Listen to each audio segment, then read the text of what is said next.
I was gonna say you gave a pretty good, barely good is good considering the numbers that WR numero dropped in the middle of the week, and it shows, of course, some opportunities and threats in there, right? So, what do you think that Sara Duterte has been doing right?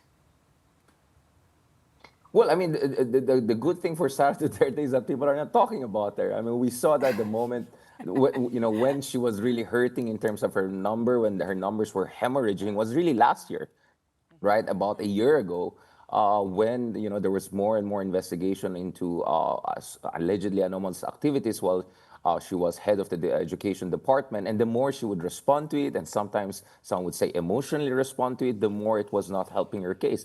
So actually, the thing with the Duterte is that they have a very crystallized, consolidated base of around 20-25% of the population.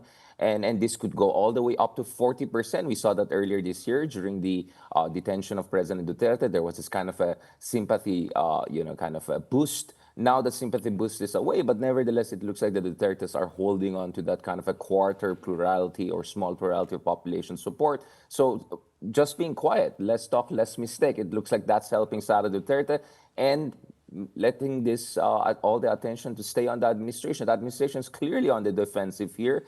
And I would say even the liberal progressive section of the opposition are also on the defensive, because you have consistently messages from liberal opposition leaders saying that we don't want everyone to resign. And I think the implicit message obviously is we don't want Marcos to resign because we don't necessarily want the Dutertes to come back, which puts them also in a very tough spot.